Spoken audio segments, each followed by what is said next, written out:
Halo teman-teman, selamat malam. Kembali lagi dengan gua Aiman dan selamat datang di Night in Tokyo.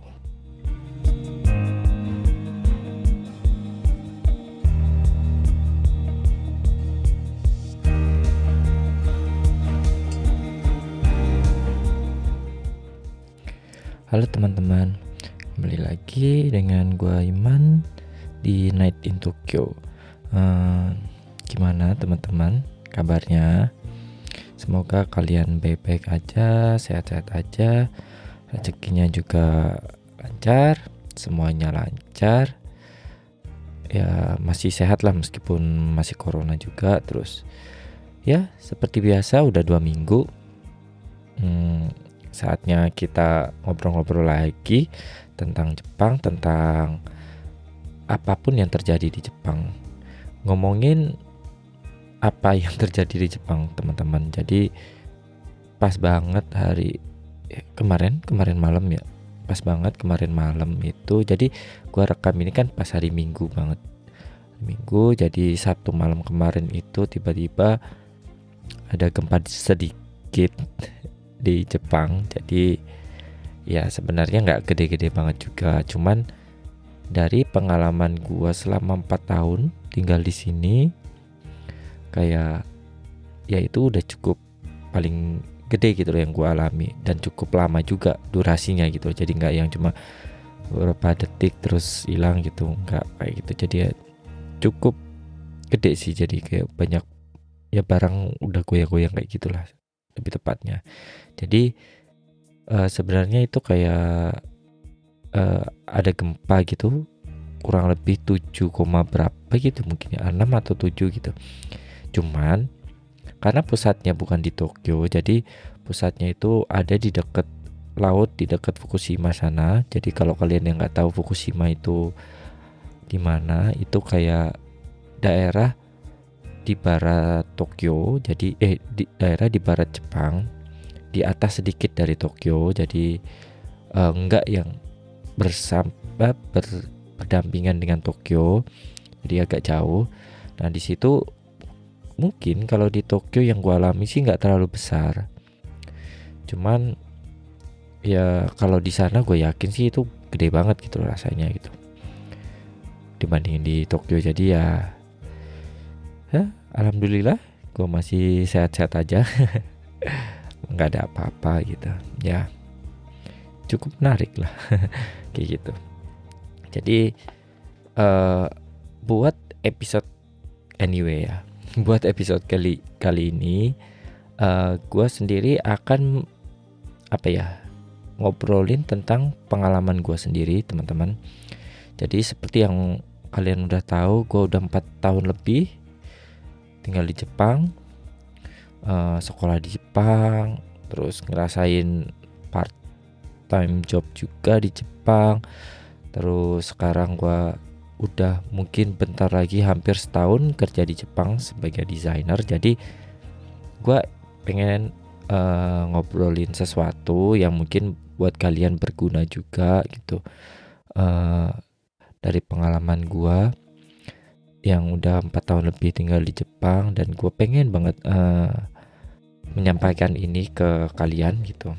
Jadi untuk episode kali ini gue itu akan ngobrolin tentang hal-hal yang menurut gue itu hal-hal yang gue dapatin setelah gue tinggal 4 tahun di Jepang gitu loh. Maksudnya jadi apa yang bisa gue pelajari gitu loh, yang gue bisa dapatkan, bisa gue pelajari setelah gue tinggal di Jepang. Jadi ya mungkin ada kayak sesuatu yang berubah dari gua, atau perubahan cara pikir, atau perubahan secara nilai gitu loh dari gua pribadi. Jadi gua pengen ngomongin hal itu gitu loh, yang memang mempengaruhi gua setelah gua itu tinggal 4 tahun di Jepang. Ya mungkin ya, bukan mungkin sih, bukan mungkin sih, maksudnya bagi kalian yang memang pernah nih tinggal bertahun-tahun misalkan di luar negeri, udah pasti kalian akan mengalami hal yang sama kayak gua gitu loh. Kayak ada perubahan cara berpikir, terus ada perubahan secara nilai gitu loh. Karena tinggal di luar negeri itu teman-teman, kita harus mampu gimana ya, beradaptasi gitu loh, atau menyesuaikan dengan culture atau nilai yang memang udah tumbuh lama sebelum kita datang gitu loh. Jadi gak mungkin dong mereka yang ngikutin kita gitu loh. Udah pasti kita yang beradaptasi atau menyesuaikan diri. Jadi karena kita ngomongin hal-hal yang didapat atau hal-hal yang dipelajari itu kan intinya hal-hal yang positif lah. Udah pasti yang memang gua kayak akhir-akhir ini tuh gua itu merasakan kayak setelah 4 tahun lebih tinggal di Jepang, gua merasa ada yang berubah gitu loh, cara pola pikir atau secara nilai dan lain-lain gitu, atau secara melihat sesuatu gitu loh. Nah itu memang banyak hal-hal yang baru gitu yang gua alami ketika akhirnya gua merasakan tinggal di luar negeri, khususnya di Jepang kayak gitu. Nah, ya semoga ini juga membawa dampak positif juga ke kalian. Jadi kalian bisa jadi kalian bisa mendapatkan nilai ini juga gitu. Meskipun kalian gak pernah ke luar negeri gitu, kalian juga bisa tahu seperti itu gitu loh, kalau akhirnya lama tinggal di luar negeri kayak gitu. Jadi ya menambah wawasan kalian juga gitu loh. Jadi semoga hal-hal yang nanti gue sampaikan itu juga bermanfaat buat kalian yang dengerin podcast ini. Oke, jadi gue mulai ya dari ini. Sebenarnya ada beberapa poin, jadi gue nggak tahu ini beberapa poin karena gue nulisnya nggak ada angkanya. Jadi pokoknya gue akan urutin gitu loh, mulai dari pertama dan seterusnya gitu. Jadi untuk poin pertama itu teman-teman, ketika gue akhirnya lama tinggal di Jepang, entah gue itu secara sadar atau gak sadar, ya itu mempengaruhi gue juga gitu loh. Jadi poin pertama itu gue merasa ketika tinggal di Jepang itu jadi lebih disiplin, dan tepat waktu sih lebih tepatnya. Ya kalian tahu juga lah, kita kan, gue sih gak menampik bahwa gue itu adalah orang Indonesia juga gitu loh. Gue tetap orang Indonesia gitu. Kalian sendiri tahu kalau orang Indonesia itu terkenal dengan ketidakdisiplinan. Gue bukan mendiskreditkan orang Indonesia juga gitu loh. Tapi memang di Indonesia karena sistemnya belum serapih di Jepang misalkan, jadi ya orang berimprovisasi, ya kedisiplinannya kurang karena orang yang bertugas untuk menjaga kedisiplinannya sendiri pun melanggar kedisiplinan gitu loh. Jadi ya kalian tahu lah maksudnya apa yang gue maksudin gitu loh. Terus ya kalian juga tahu gitu loh kalau orang Indonesia melihat jam atau waktu itu nggak sebegitu. Ya memang lah, ya ada positifnya ketika orang Indonesia tuh hidup dengan secara santai, nggak terburu-buru gitu. Di Jepang khususnya Tokyo kan ya mengejar waktu, terus kayak banyak yang buru-buru dan lain-lain kayak gitu. Nah tapi ya ketika gua lama tinggal di Jepang, ya karena beradaptasi dan jadinya jadi sebuah kebiasaan juga gitu loh, karena nilai itu tuh penting gitu loh di Jepang. Jadi gue merasa ketika sekian tahun lamanya tinggal di Jepang, gue jadi sedikit lebih disiplin daripada daripada gue waktu masih di Indonesia. Ya karena lu tau lah di Indonesia kayak ya cincai lah atau atau ya bisa diatur lah kayak gitu-gitu. Nah kalau di Jepang tuh nggak bisa kayak gitu. Kalau lu udah melanggar kedisiplinan atau lu udah melanggar peraturan, ya lu akan dipunish gitu loh. Jadi ya mau nggak mau sebenarnya sih, lama-lama ya terbiasa sendiri, ya ujung-ujungnya jadi kebiasaan gitu. Nah ya begitu juga ketika gua di kantor juga kayak gitu loh. Karena di kantor sendiri pun ya lu tau lah, orang Jepang itu hidup dalam ribuan jutaan peraturan gitu. Gak mungkin dong kantor itu gak punya peraturan juga gitu loh. Ya kayak bagaimana ngatur file dan lain-lain, atau gimana cara flow dan lain-lain kayak gitulah pokoknya. Ya disiplin itu memang penting banget gitu loh di Jepang. Orang Jepang memang terkenal sih seperti itu, disiplin. Jadi ya gua kebawa juga gitu ke sana. Terus ngomongin tepat waktu sih, karena lu sendiri gak mungkin misalkan lu di Jepang itu, atau lu punya kerjaan janjian itu kalian gak tepat waktu, itu gak mungkin teman-teman. Itu akan menyusahkan diri lu sendiri sebenarnya. Secuek-cuek apapun lu tentang waktu kalau lu tinggal di Jepang, lu akan kebawa sendiri. Karena lu sendiri pasti nggak mau kan dilihat rendah gitu loh di mata mereka gitu loh. Ya ujung-ujungnya lu yang keikut jadi tepat waktu gitu loh. Kayak lu datang ke part time job misalkan, jadwalnya kan misalkan lu dari jam 3, udah pasti ya di Jepang itu kalau jadwalnya dari jam 3, at least 5 menit sebelum jam 3 itu lu udah datang gitu. Karena ya lu harus prepare dan segala macam gitu loh. Jadi jadwal lu mulai jam 3 itu bukan berarti lu datang jam 3. Kayak gitulah. Ketika lu datang bahkan dulu itu semenit sebelum jam 3 misalkan ya, jadwalnya jam 3. Karena waktu itu gue pernah gitu harus harus datang buat part time job gitu. Terus kebetulan gue kebelet berak juga gitu. Jadi ya sebenarnya gue udah nyampe gitu di tempat itu, cuman gue ke toilet. Jadi belum datang ke kafenya itu, tapi gue ke toilet dulu gitu buat membereskan semua urusan dulu gitu. Nah itu kurang 1 menit apa 2 menit gitu, gue belum nongol di tempat kerja gitu. Terus tiba-tiba ditelepon gitu loh. Jadi gue di dalam kamar mandi tuh ditelepon, lu di mana gitu. Pokoknya ya kalau orang Jepang tuh simpai itu apa ya, khawatir lah ya.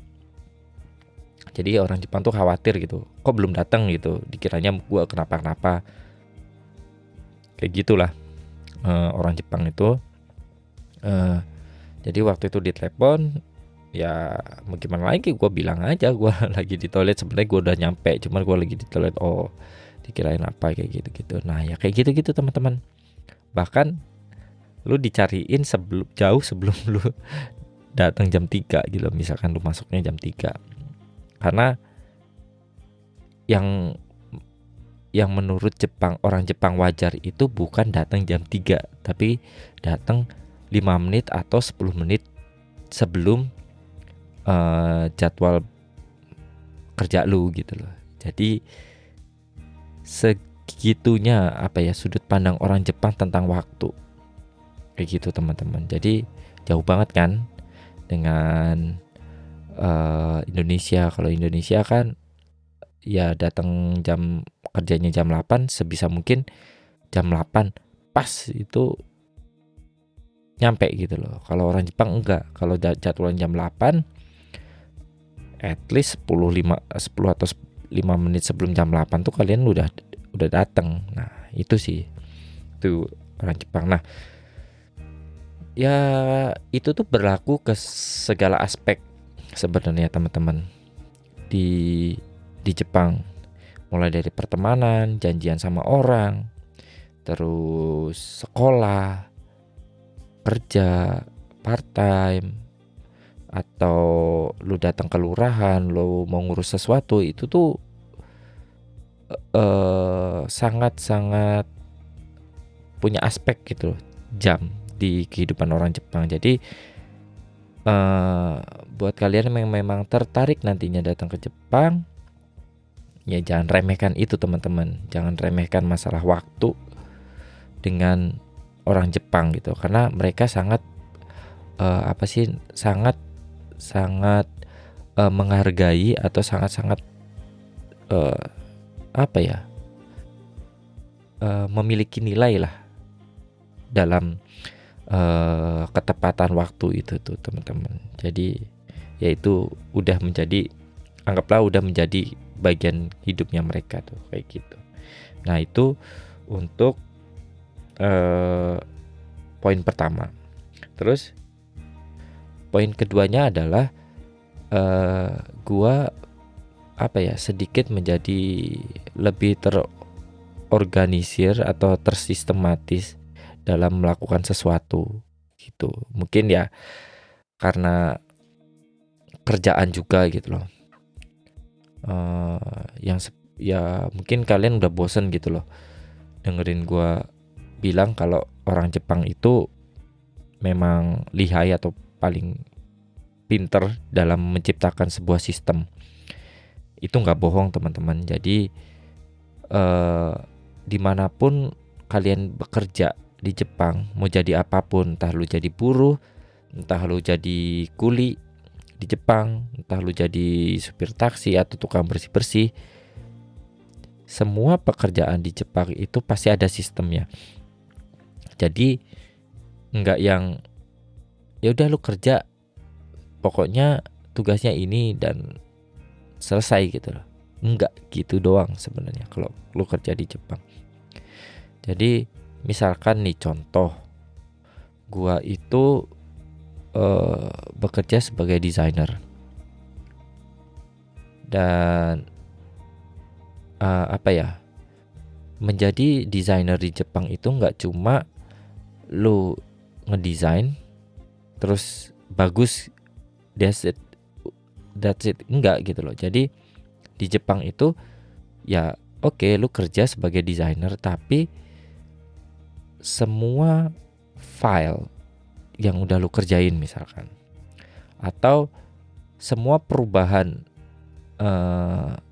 misalkan ada revisi dan lain-lain gitu kan dari hari pertama dengan hari kedua itu kan beda gitu loh.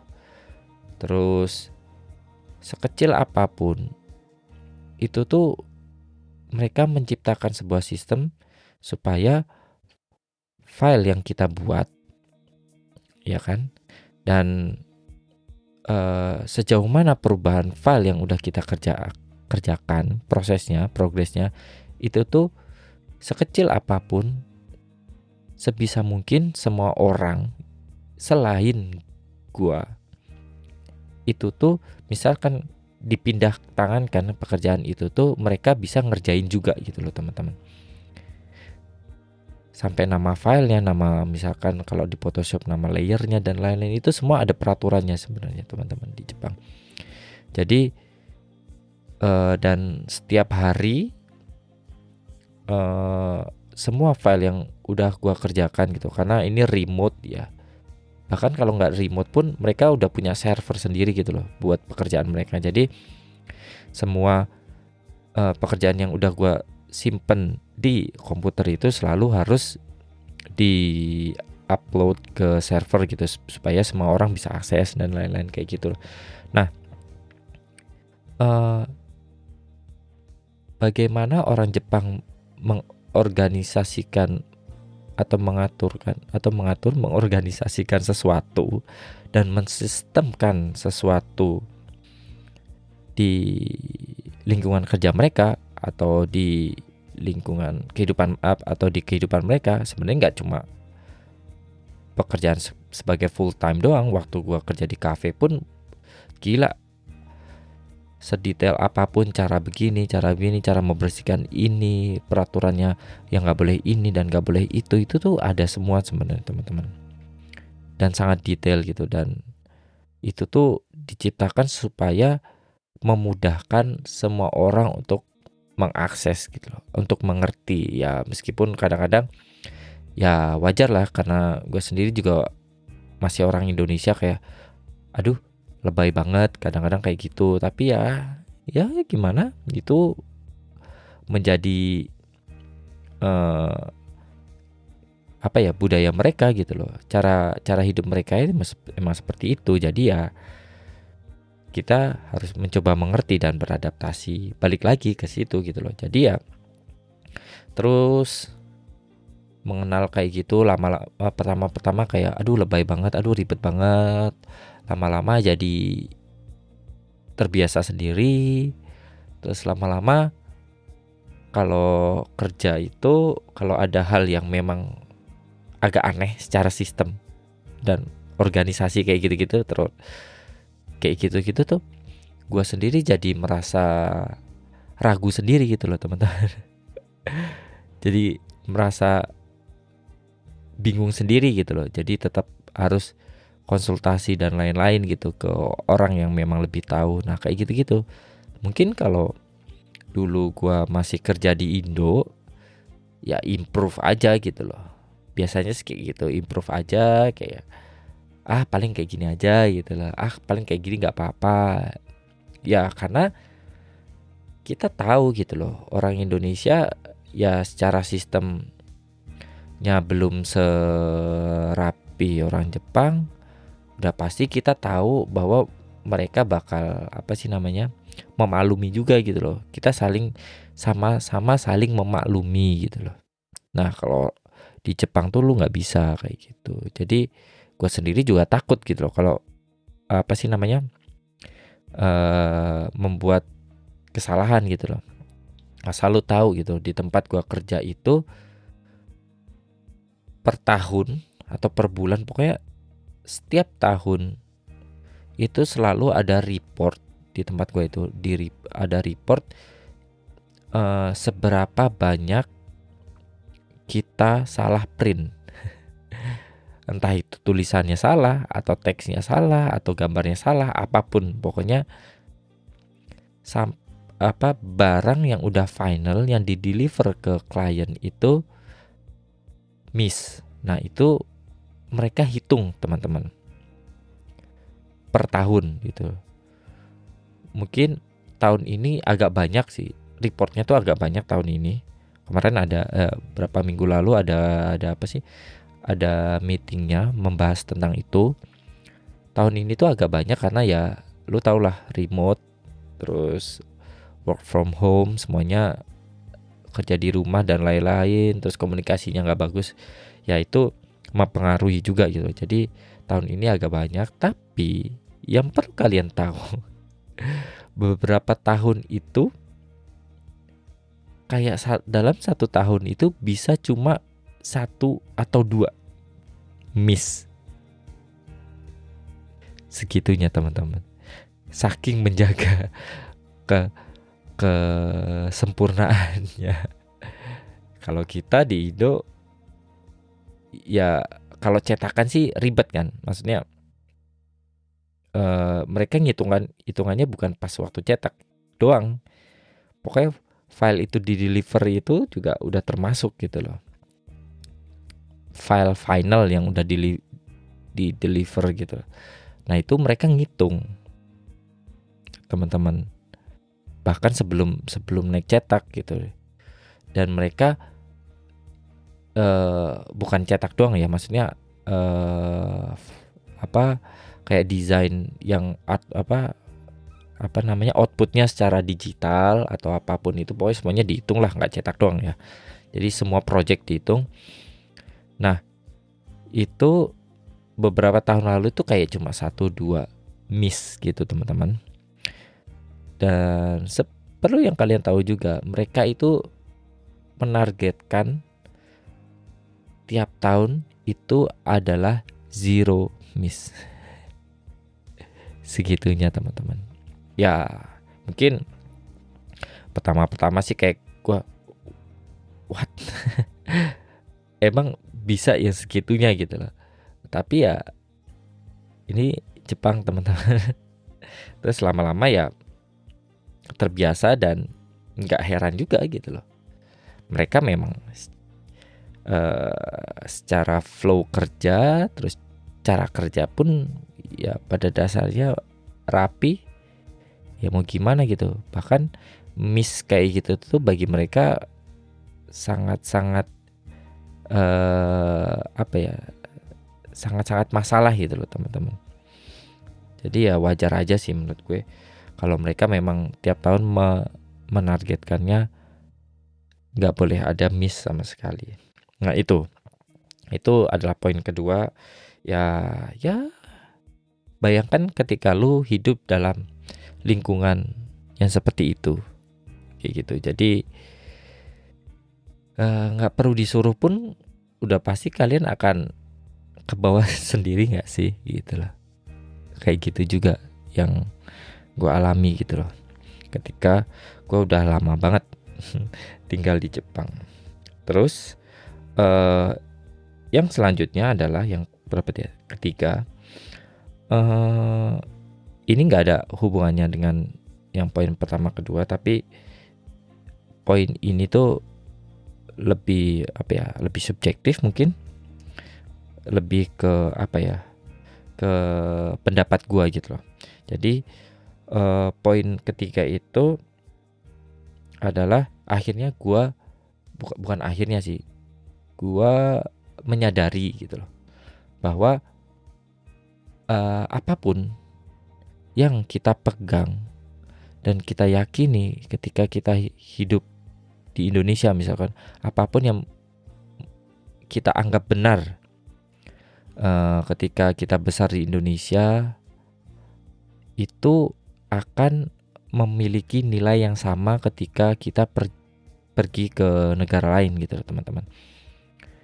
Nggak cuma Jepang doang, tapi karena kasusnya sekarang gue tinggal di Jepang ya gue membandingkannya dengan Jepang. Jadi apapun yang menurut kita benar ketika kita tinggal di Indonesia itu ya belum tentu sama juga gitu loh di Jepang gitu teman-teman. Kayak contohnya kan kita tahu orang Indonesia tuh kepo banget gitu tentang kehidupan orang, tentang apa yang orang lain lakukan gitu itu. Nah di Jepang itu ya nggak kayak gitu teman-teman. Mereka sangat menjaga privasi mereka masing-masing. Jadi begitu juga kebalikannya ya.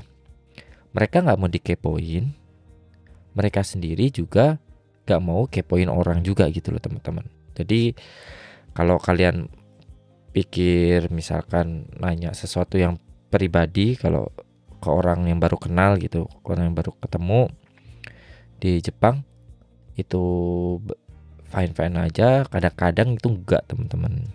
Jadi kalau memang di Indonesia kan kita suka kepo terus nanyain segala sesuatu yang bahkan hal-hal yang bersifat pribadi atau pengen tahu aja gitu loh.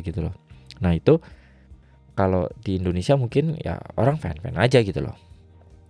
Perkara dia apa sih namanya, mau jawab atau enggak kan urusannya dia, tapi mereka nggak bakal tersinggung. Mostly mereka nggak bakal tersinggung. Tapi kalau di Jepang itu mereka akan merasa aneh teman-teman kalau kita melakukan hal kayak gitu karena pertama mereka bukan orang yang kepo gitu loh dan gak bakal mencampuri urusan orang lain gitu loh. Nah orang Jepang kayak gitu. Terus kayak apalagi ya, kayak ini sebenarnya banyak banget nih orang bertanya-tanya ke gua apakah orang Jepang itu menilai seks itu biasa-biasa aja gitu, maksudnya meskipun belum nikah gitu. Iya, memang biasa-biasa aja. Jadi di Jepang itu untuk hal kayak gitu mirip dengan orang Amerika atau orang Eropa lah. Ya, as long as kamu bukan di bawah umur, ya itu baik-baik aja gitu, fine-fine aja, boleh-boleh aja gitu loh. Asal konsen ya, asal sama-sama mau gitu loh. Jadi kalau kalian melihat orang Jepang ada yang tinggal bareng sebelum nikah atau pacar nginep dan lain-lain itu, terus sekitarnya biasa-biasa aja, ya bagi orang Jepang sebenarnya itu biasa-biasa aja. Tapi itu bukan berarti semua orang Jepang itu udah nggak virgin, nggak juga teman-teman. Ada juga yang mungkin ya entah dia kebanyakan belajar atau apa, yang nggak kayak itu, nggak punya pacar, belum pernah pacaran, ada juga yang kayak gitu. Jadi cuman intinya mereka tuh menganggap seks di luar nikah itu biasa aja teman-teman.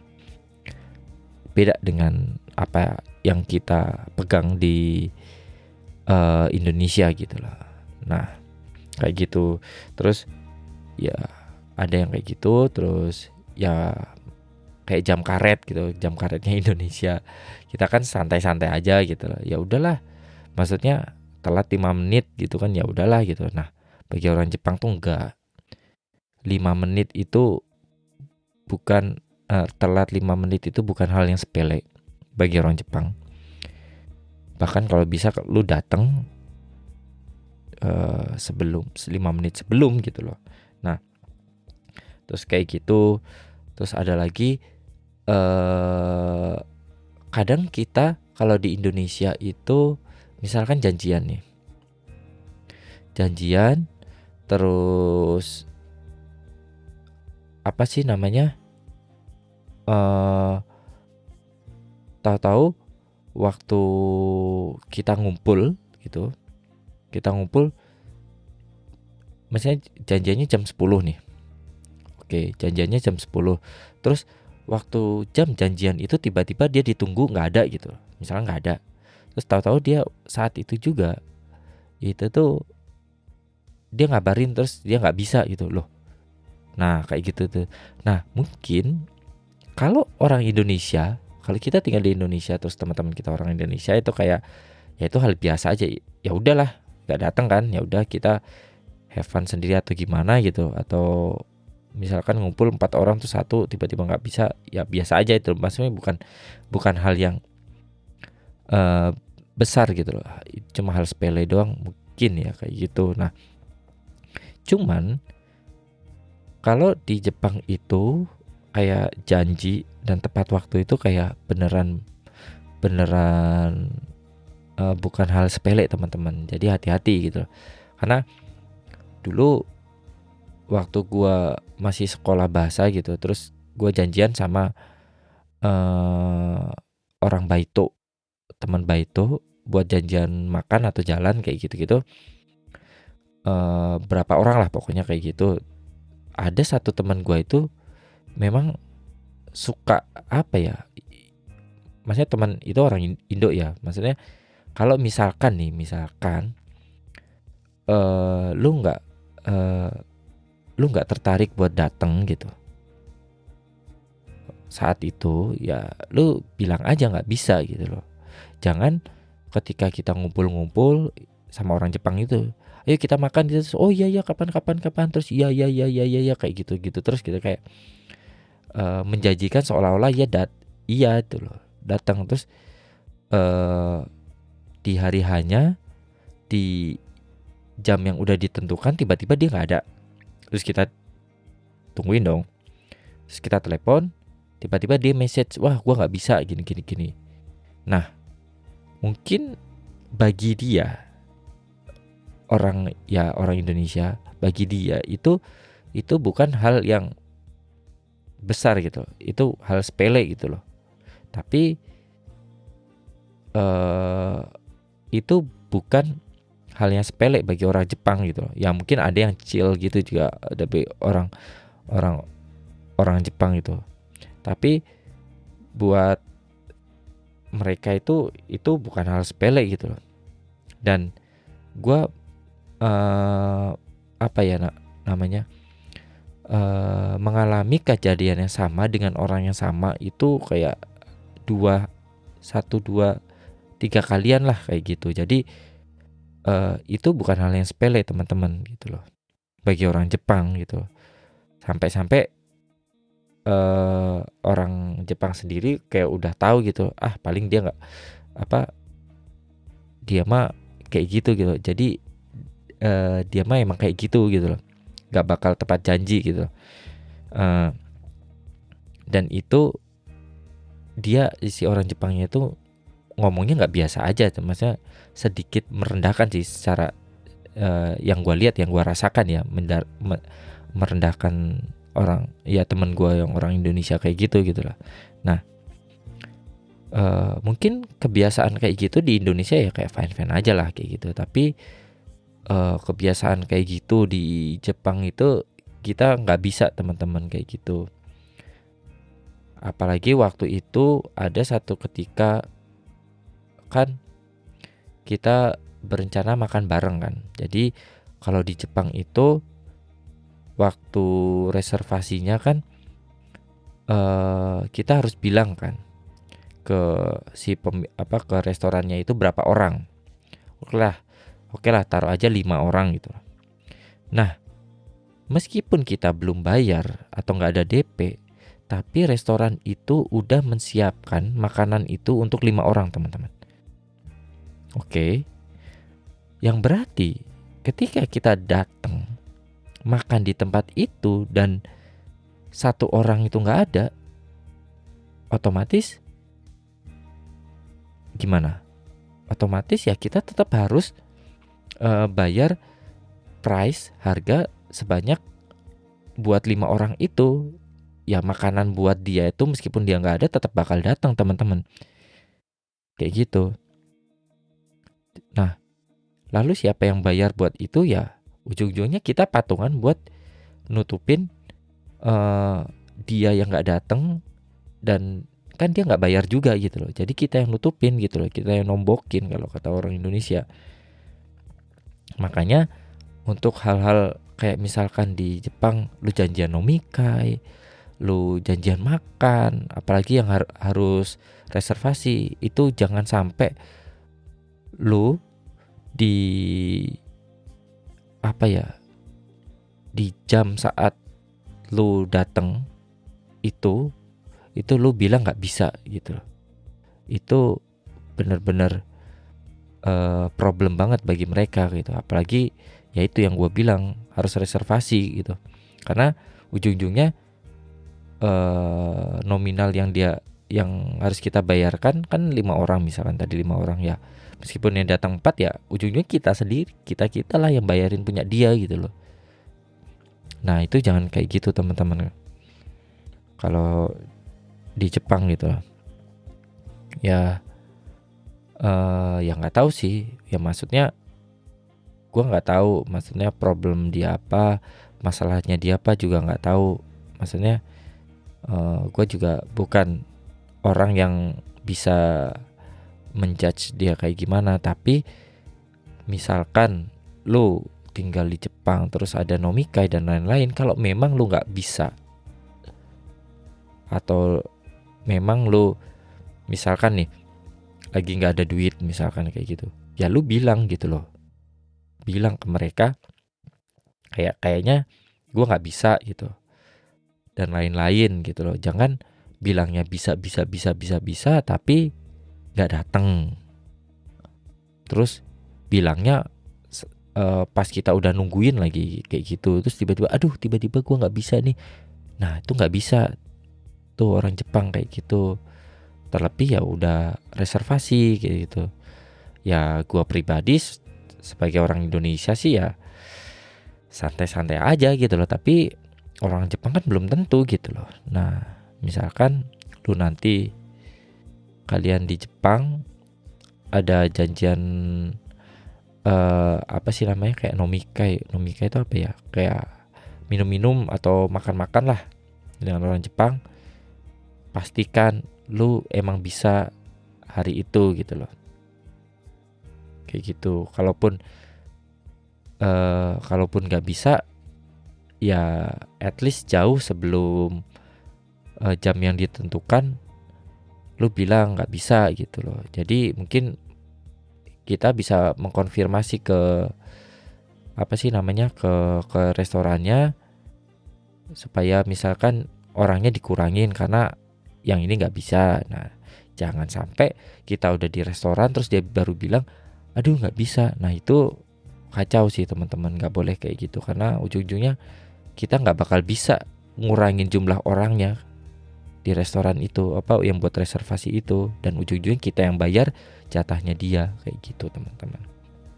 Nah, hal-hal yang kita anggap mungkin biasa aja atau wajar atau sepele di Indonesia itu, gue sadar belum tentu di negara lain itu nilainya sama, sepele juga bagi mereka, itu enggak. Jadi ya mungkin bagi gue ini menjadi sebuah pembelajaran yang penting sebenarnya ketika akhirnya gue tinggal lama di Jepang, bahwa jangan mengekspektasikan apa yang kita anggap benar atau biasa aja atau sepele di Indonesia itu akan sama dengan di tempat kita berada di luar negeri, maksudnya di luar negeri gitu. Karena pasti mereka memiliki nilai yang sama gitu. Dan begitu juga sebaliknya teman-teman gitu loh. Mungkin orang Jepang atau yang memang nggak pernah keluar negeri tiba-tiba datang ke Indonesia gitu, terus tiba-tiba mereka bingung, misalnya contoh sepelenya mereka bingung buat nyebrang gitu loh. Karena kebiasaannya kalau di Jepang itu lu mau nyebrang nih, kelihatan mau nyebrang, terus lu nongol di jalan aja, mobil langsung berhenti teman-teman, ngasih kita jalan gitu. Dan itu nggak mungkin terjadi kan di Indonesia. Kalau di Indonesia kan kita harus nyelonong, harus duluan masuk ke jalan, dan akhirnya mereka kendaraan-kendaraan yang lewat itu berhenti kan, kayak gitu kan kalau di Indonesia. Nah, kalau di Jepang nggak bisa. Kalau di Jepang nggak kayak gitu. Kita udah kelihatan mau nyebrang aja, mereka pasti mereka pasti berhenti ngasih kita jalan, atau ya di persimpangan yang ada lampunya. Nah, kayak gitu. Ketika merah mereka udah otomatis udah berhenti. Nah, ya kayak gitulah. Jadi belum tentu kita memiliki nilai yang sama gitu loh. Ketika kita bertemu dengan orang luar negeri, maksudnya orang yang berbeda negara. Jadi ya entah itu penting atau enggak, menurut gue itu penting gitu. Dan itu sesuatu yang gue bisa pelajari ketika akhirnya gue pelajari dan pahami ketika gue itu tinggal di Jepang teman-teman.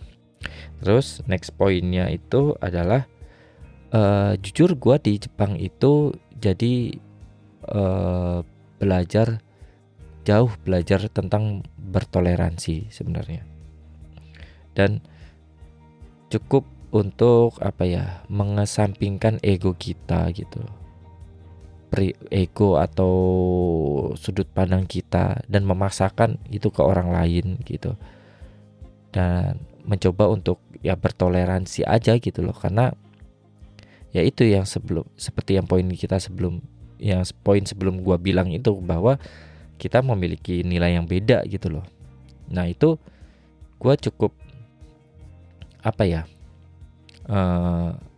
belajar banyak gitu loh di Jepang. Kalau kita di Indonesia gitu loh, apalagi kita ya gua sendiri muslim misalkan, dan muslim kan di Indonesia mayoritas. Jadi apapun yang kita anggap nilai keislaman, nilai Islam yang kita anggap benar, maksudnya kita anggap benar atau kita anggap wajar, dan kita pengennya begitu gitu loh kalau di Indonesia, dan orang sekitar yang bukan mayoritas itu harus mengerti kita gitu loh. Itu perlahan ketika tinggal di Jepang kayak rupanya kita nggak bisa gitu juga gitu loh. Karena ketika di Indonesia gue menjadi mayoritas kan, tapi ketika gue tinggal di Jepang kan gue jadi kebalikannya. Gue jadi minoritas gitu loh. Nah dari situ gue kan kadang nggak bisa memaksakan juga gitu loh. Tapi ya gue bilang gitu loh, dan mereka pun pasti mengetahui juga gitu loh. Kayak ya apa ya, mungkin mereka nggak tahu, akhirnya nggak boleh ya kayak gini terus kayak gitu. Dan di kantor gue sekarang itu yang gue salut dari mereka, mungkin mereka tahu karena gue muslim. Waktu dulu sebelum gue masuk ke kantor itu kan kayak ada acara tahun baruan gitu di kantor, terus dia tanya gue mau datang atau enggak. Itu ya gue datang gitu loh, gue pengen datang. Ketika gue datang itu kayak secara mengejutkan mereka kayak memprepare apa sih namanya, makanan halal yang benar mereka beli dari toko Asia dan ada label halalnya. Dan mereka mempersiapkan itu cuma buat gua doang, gua seorang kayak gitu. Padahal gua nggak merequest gitu loh, karena ya gua itu kalau di Jepang ya gimana ya, mungkin karena susah, gua juga kadang males gitu loh. Ujung-ujungnya ya selama bukan babi gitu kan nggak apa-apa, ayam atau sapi, nah kayak gitu tuh. Tapi ya karena mereka ingin membangun toleransi itu gitu loh, gue nggak meminta pada teman-teman ke mereka, tapi mereka menyiapkan seperti itu gitu. Terus waktu gue jadi sebelum gue akhirnya masuk ke perusahaan mereka, gue kan sebenarnya sempat part time selama 2-3 bulan di tempat mereka gitu loh.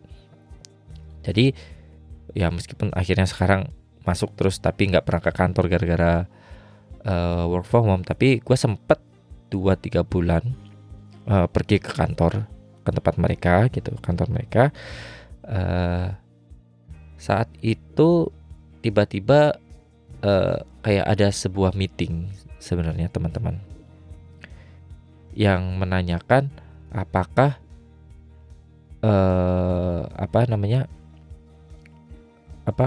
pokoknya di awal-awal itu ada meeting menanyakan apakah gua butuh ruangan buat sholat. Dia bilang kayak gitu karena ya karena gua muslim teman-teman. Terus kayak gitu lah, pokoknya kayak gitu. Padahal mereka sendiri belum ada pengalaman pengalaman punya pegawai orang muslim. Oke. Tapi mereka secara generous atau secara care kayak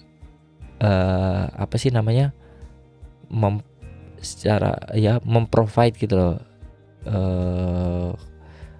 Terus menanyakan ke gue apakah butuh tempat, harus seperti apa, nanti kalau wudhu gimana caranya, mau dibeliin apa, gini-gini, kamu butuh apa dan lain-lain. Nah itu ya gue bilang gini dan lain-lain gitu-gitu pun mereka mengerti dan mereka menyiapkan teman-teman buat satu orang pegawainya dia doang di antara 40-an orang gitu, 40-30 ya sekitar segitulah teman-teman. Nah dari situ gue jadi mengerti gitu loh, gue jadi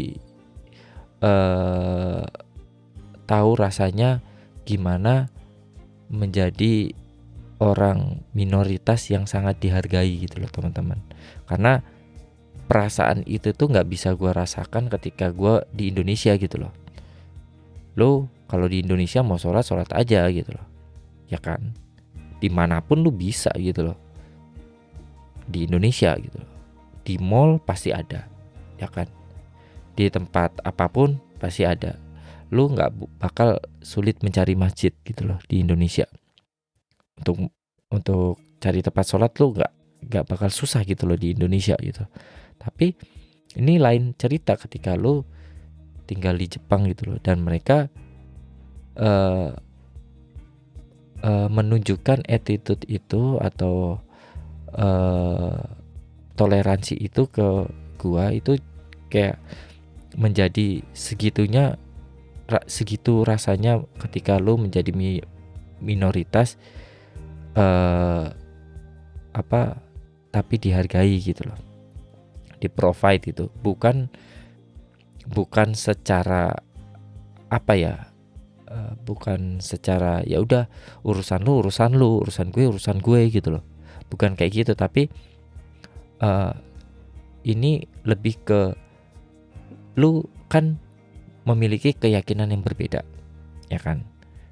Gue pengen tahu dari keyakinan yang lu pegang itu lu butuh apa, kita sediakan. Kayak gitu, lebih kayak gitu teman-teman. Lu butuh apa?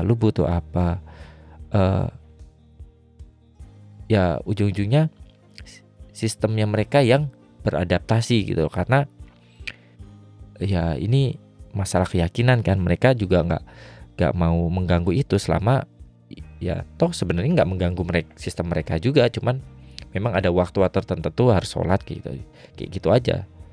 Toh gue tetap kerja juga gitu loh. Nah itu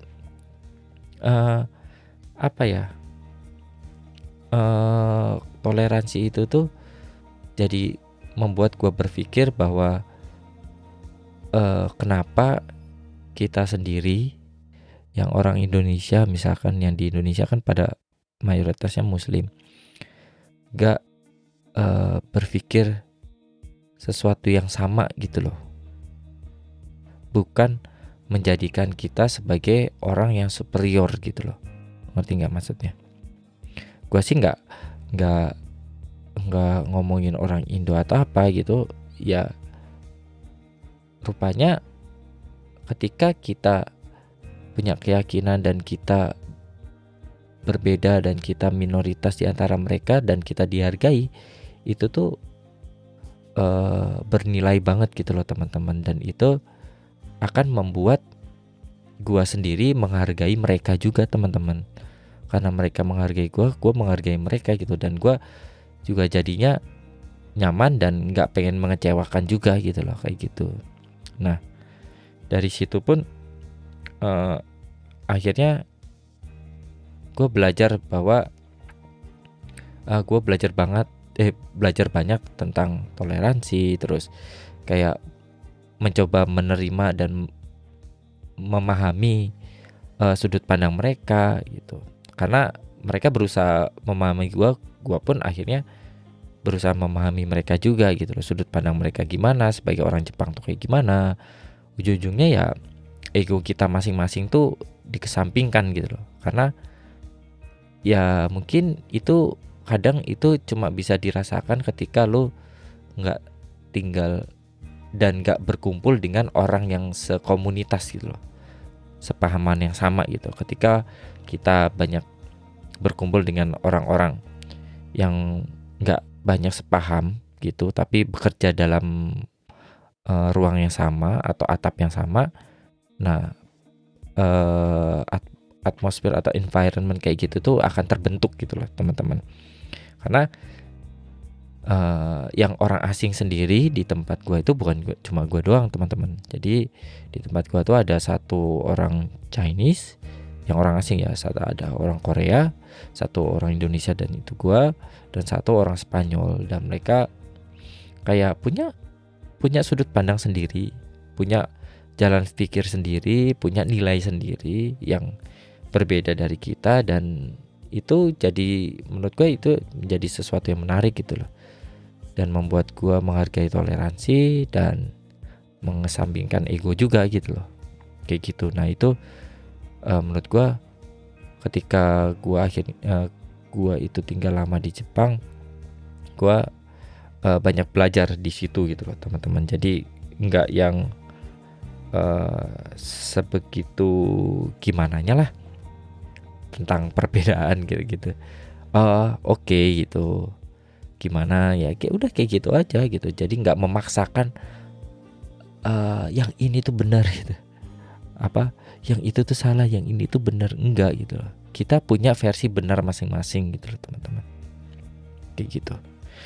Nah terus poin selanjutnya itu gue sadar juga ketika gue nggak tinggal di Indonesia, terus gue lama di Jepang, ketemu orang-orang yang berbeda-beda gitu. Gue mungkin berpikir bahwa gue akhirnya berpikir bahwa orang yang jahat atau orang yang ngeselin atau orang yang gimana lah, pokoknya nggak baik lah kelakuannya misalkan kayak gitu tuh, itu tuh enggak melulu negara tertentu gitu loh teman-teman. Misalkan negara ini tuh rusuh atau negara ini kalau misalkan kita kan taunya kalau dari Indonesia orang Jepang tuh baik-baik, gak kayak orang Indonesia. Orang Jepang tuh disiplin makanya baik, gak kayak orang Indonesia rusuh dan lain-lain kayak gitu. Enggak teman-teman, pada akhirnya orang jahat itu, orang ngeselin itu yaitu memang orangnya ngeselin dan jahat gitu loh, bukan karena dia asalnya dari negara mana gitu loh. Di Jepang sendiri pun orang yang ngeselin, orang yang jahat itu ya ada juga gitu loh teman-teman. Begitu juga sebaliknya, misalkan di Indonesia pun orang jahat atau orang ya berbuat kriminal dan lain-lain atau apapun itulah yang ngeselin itu tuh ya ada juga gitu. Tapi kan orang baik juga ada gitu loh. Nah dari gue tinggal di negara Jepang yang bukan negara gue gitu, itu tuh gue akhirnya ketika sesuatu terjadi, misalkan sesuatu hal buruk terjadi atau clash dengan seseorang gitu, gue tuh kayak udah nggak berpikir lagi bahwa emang dasar orang Jepang tuh kayak gitu loh, emang dasar orang Indonesia tuh kayak gitu, enggak gitu loh teman-teman. Gue nggak lagi bilang bahwa orang baik itu asalnya dari sini, orang jahat itu asalnya, enggak teman-teman. Ya menurut gue ketika ada orang jahat ya orang itu jahat gitu, gue nggak peduli, gue akan bilang orang itu jahat gitu loh, orang itu ngeselin gitu loh, tanpa membawa dia asalnya dari mana gitu loh, kayak gitu teman-teman. Jadi ya kalau memang dia begitu ya emang dia begitu gitu loh, bukan karena stereotip negara apapun, entah itu orang dari mana, misalkan Southeast Asia gitu kayak Vietnam atau Thailand atau Malaysia atau Indonesia, ataupun negara Asia yang lain kayak Cina, Taiwan dan lain-lain. Ya memang semua orang yang datang ke Jepang itu nggak semuanya baik gitu loh, tapi nggak ada nggak ada sangkut pautnya dari negara mereka masing-masing, karena menurut gue ya dia itu begitu ya karena dia begitu gitu loh, bukan karena negaranya. Jadi gue kayak udah udah nggak yang bilang pantas aja dia jahat gitu, orang dia dari sini gitu, pantas aja dia ngeselin atau pantas aja dia bego gitu karena dia dari sini. Enggak kayak gitu teman-teman, udah yang nggak kayak gitu gitu, karena ya gue sendiri punya teman orang dari Vietnam dan dari Korea dan lain-lain dulu waktu sekolah bahasa, ya mereka ada yang baik ada yang enggak juga gitu loh. Tapi pada akhirnya gue berpikir bahwa itu bukan karena di mana dan asal dia dari mana, itu emang orangnya seperti itu. Begitu juga ya orang Jepang, ada juga yang ngeselin orang Jepang. Customer yang ngeselin juga ada juga orang Jepang gitu loh. Jadi bukan berarti orang Jepang itu baik juga gitu loh, enggak. Tapi bukan berarti orang Jepang itu seperti itu, enggak juga gitu loh. Ya itu memang orangnya seperti itu, bukan karena dia orang Jepang atau bukan orang Indonesia atau bukan orang Cina atau Taiwan atau Thailand, Vietnam kayak gitu. Itu bukan karena dia orang itu, tapi memang orangnya seperti itu. Kayak gitu teman-teman. Terus yang selanjutnya pun akhirnya gue sadar juga gitu loh, bahwa tiap negara dimanapun itu punya kayak plus dan minusnya gitu loh teman-teman. Jadi nggak ada negara yang perfect gitu loh sebenarnya. Karena pada dasarnya negara Jepang itu ya ada baiknya juga tapi ada jeleknya juga gitu. Misalkan nih, gue tahu banget kalau Jepang itu ribetnya setengah mati, apalagi buat Indonesia, itu buat orang Indonesia kayak banyak peraturannya dan lain-lain kayak gitu loh. Tapi di sisi lain gue merasa banyak hal-hal baik juga gitu loh di Jepang kalau dibandingin Indonesia gitu loh. Misalkan gue sadar gitu kalau di Jepang semua kehidupan praktis gitu loh. Kayak lu minum nggak perlu beli aqua galon gitu. Terus kalau udah habis harus ini aquanya gitu, ngisi aquanya. Enggak, karena air di Jepang itu bisa diminum semua gitu loh. Terus jadi air, bahkan kalau secara nggak langsung kan ketika lu mandi lu kan pakai air minum gitu loh. Kayak gitu. Jadi air mandi pun nggak berbau sebenarnya teman-teman di Jepang, dan itu di semua tempat kayak gitu loh. Beda kalau di Indonesia kan kita ada yang dari sumur, ada yang ngebor, apalagi PDAM, terus kayak kadang-kadang ada karatnya dan segala macam, terus nggak bisa diminum kan kayak gitu loh. Nah itu tuh ya hal-hal baik juga gitu loh di Jepang. Meskipun ya ada juga yang nggak enaknya juga gitu loh di Jepang kalau dibandingin Indonesia. Ya contohnya ya itu tadi, kayak peraturannya banyak, terus apa-apa ribet banget gitu loh kalau di Jepang gitu loh. Terus misalkan buat kita yang orang luar negeri, foreign student, itu kalau mau nyari apartemen susah kayak gitu, karena ada beberapa penyewa apartemen itu nggak boleh atau nggak pengen nyewain ke orang luar gitu loh. Jadi misalkan dari 10 tempat ada cuma 2 doang yang kita boleh tinggal, kayak gitu lah. Kayak banyak lah sebenarnya teman-teman. Jadi nggak melulu negara tertentu itu baik gitu loh. Nggak melulu negara tertentu itu jelek gitu loh. Semuanya punya plus dan minusnya gitu loh. Jadi ya pinter-pinter kita ya bersyukurlah atau beradaptasi lah kayak gitu loh teman-teman. Ya sama juga dengan orang yang tinggal di situ gitu loh. Nggak melulu mereka itu baik atau nggak melulu mereka itu jahat gitu. Ya tiap negara ya namanya orang, ya tetap aja ada orang baik dan orang jahat. Nah kayak gitu. Ya kayak gitulah teman-teman. Hal-hal yang menurut gue bisa ambil dan pelajari gitu loh setelah gue itu tinggal lama di Jepang, hampir 5 tahun mungkin sekarang, karena mungkin bulan April nanti akhirnya jadi 5 tahun kayak gitu gue tinggal di Jepang.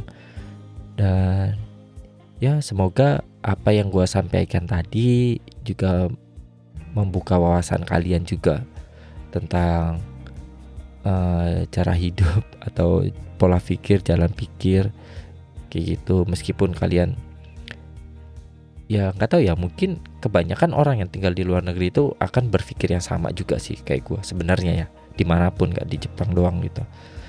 Ya semoga kalian yang memang dengerin ini di Indonesia akan tercerahkan atau akan